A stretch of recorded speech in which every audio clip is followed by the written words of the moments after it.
Welcome back to the Deep Dive. You give us the sources, and we give you the shortcut, our deep analysis of the insights that really matter. Today, we are looking ahead. We're diving into a strategy for the future, specifically something called the blueprint for an intentional 2026.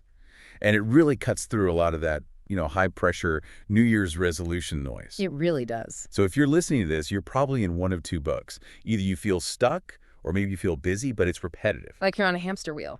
Exactly. You know you could be doing better, but the whole idea of starting some massive new routine on January 1st just feels exhausting. And that's who this blueprint is for. It's for the beginner, or really anyone who just feels completely overwhelmed.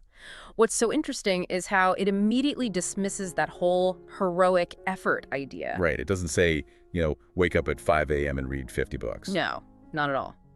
The core idea here is that real improvement doesn't start with a perfect routine. It starts with awareness. Just awareness.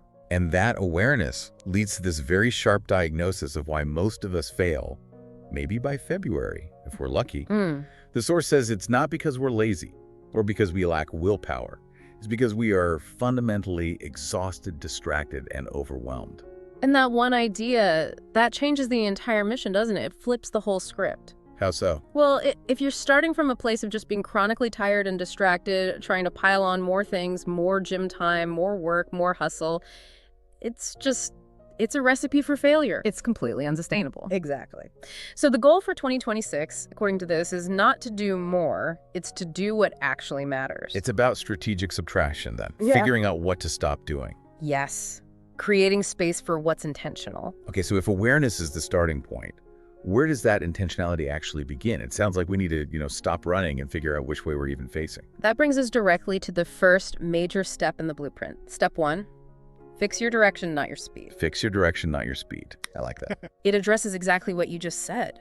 So many people are moving incredibly fast work, family, social pressure. But speed in the wrong direction. It's just a faster way to get to a place you don't want to be. It's a faster path to burnout. But, okay, defining a direction.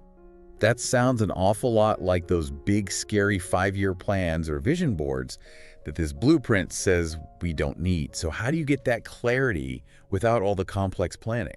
Well, the genius of it is in its simplicity.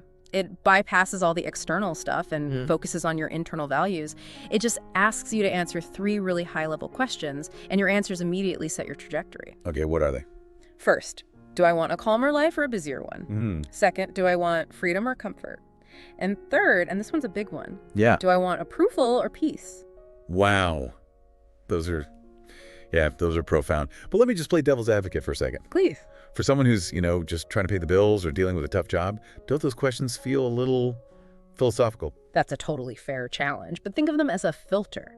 They're the filter for all your small daily decisions. So if you decide, deep down, you want peace, but you spend every night online chasing the approval of strangers, you're creating friction. There's a conflict there. A constant internal conflict. So your direction, say, calmer, freedom, peace, that becomes your compass. And every time you have a choice, like whether to take on extra work you don't need, you check the compass. I get it. So it's an energy management tool, really. If it doesn't serve the direction, it's a waste of your energy. And this is where that powerful line from the source comes in. Clarity beats motivation every time. That's the heart of step 1. Because motivation, it's a feeling, it's an emotion, it comes and goes. You need a podcast or some video to get you fired up. Exactly. But clarity is different. Clarity is a system. It's knowing what the next right step is because you know where you're going. You don't need to feel motivated to do it. That makes so much sense. So once we have that direction, the next step is actually, applying it to our messy daily lives, which leads us right to step 2. Step 2, improve your days, not your dreams. Improve your days, not your dreams. Okay. Yeah, the source points out that we all love the romance of a dream, the big goal, right? The finished book, the perfect body. The huge bank account. Of course. Yeah. But those things are so distant, they're abstract.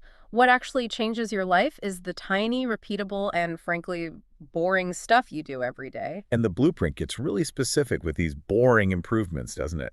Things that almost sound too simple. They're wonderfully low stakes, and that's the whole point. We're talking about things like sleeping on time, just getting to bed, drinking enough water, moving your body a little bit, not, training for a marathon, just moving, eating slightly better, and the big one, reducing pointless screen time. See, I think a lot of us struggle with that. If my life feels like a total disaster, how is drinking a glass of water supposed to help? It feels inadequate. It does. But the source handles that objection with simple math, the power of compounding. Okay. It gives this brilliant little equation. It says, your life in 1 year is just your average day, repeated. Your average day repeated. So think about it. If you can take your average day and just make it, say, 10% better, you're 10% less tired, 10% more hydrated, 10% less distracted. That 10% improvement repeats 365 times. That's it. It's the key leverage point of your entire life. The compound interest isn't just for money, it's behavioral. That reframing is really helpful. It's not about this massive transformation. It's just about optimizing your baseline. Okay, so we've got our direction. We're committed to improving the average day. But now comes the hard part, actually starting. The mental barriers. Exactly. And that brings us to step 3. Stop waiting to feel ready. This is so critical. For so many of us, the desire for perfection is really it's procrastination in disguise. You call it research. Right. We're waiting for that magical moment when we finally feel confident or totally motivated, but the blueprint is very clear. That feeling doesn't come first. It's a result. So we have it backwards. We think we need confidence to act. But the source argues the absolute opposite. The core idea is that action creates clarity, not the other way around. Action creates clarity. You don't get clear from thinking or planning, you get clear from doing. You take the action, you get the feedback, you see what works, and then the path forward starts to reveal itself. Yeah, so for someone listening right now who is just paralyzed by how big the challenge feels, what are the small actions the blueprint suggests to just break that inertia? They're designed to be really easy wins. Just to interrupt that cycle of paralysis, it suggests starting with just one honest conversation you've been putting off. Yeah. Or one skill practice for 20 minutes. Badly. That's right. Love that. Badly. Yes. Or, my favorite one bad attempt instead of 0 attempts. The goal isn't mastery, it's just movement. That permission to be imperfect is huge. It Yeah. takes all the pressure off, and it really reinforces that idea that progress begins when excuses end. And once you take that tiny action, you've earned some momentum. Now you have to protect it. Protected from what? From noise. And that's step 4, which I think is maybe the most relevant part of this for 2026. Yeah. Clean your mental environment. The biggest enemy isn't failure, it's noise. Exactly. We hear that word noise a lot.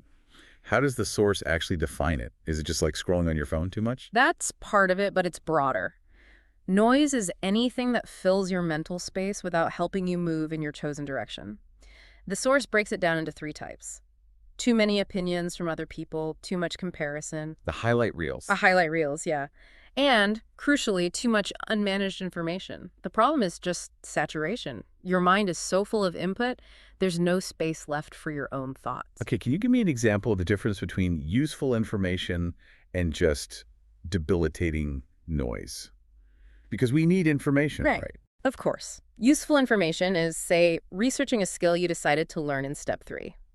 Noise is spending an hour scrolling through someone else's vacation photos and feeling bad about your own life. Or getting into a pointless argument online. Yes, that kind of noise just drains your energy. It makes you doubt the direction you set for yourself way back in step 1. So the practical actions here are really about creating silence. They're about creating mental space. The blueprint is very direct. Unfollow the accounts that drain you. Just stop arguing online. And then deal with the internal noise, that negative self-talk. Spend some time alone with no distractions. So your mind has room to breathe. Exactly. Your mind needs that space to organize itself. If it's always full of other people's anxieties, you can't hear your own signal. That connects so directly back to clarity. You need quiet to find clarity, and that builds self-trust. Which I think brings us to the final piece of the puzzle, the one that ties it all together. Step 5, become reliable to yourself. This is it. This is the glue. If the problem is being exhausted and overwhelmed, a lot of that comes from breaking promises to ourselves. Every day. We'll keep our promises to our boss, our friends, but not ourselves. Never to ourselves.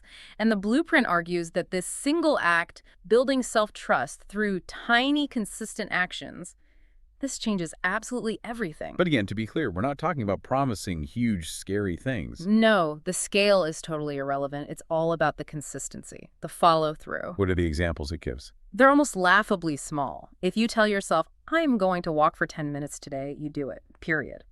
If you promise you'll read one page of a book, you read that one page. If you say you'll stop scrolling at midnight. You try. You just try. The win isn't in the action itself. The win is in proving to yourself that you are someone who keeps their word. And that consistency starts a chain reaction, right? The source maps that out. It does, and it's this beautiful positive feedback loop, it says.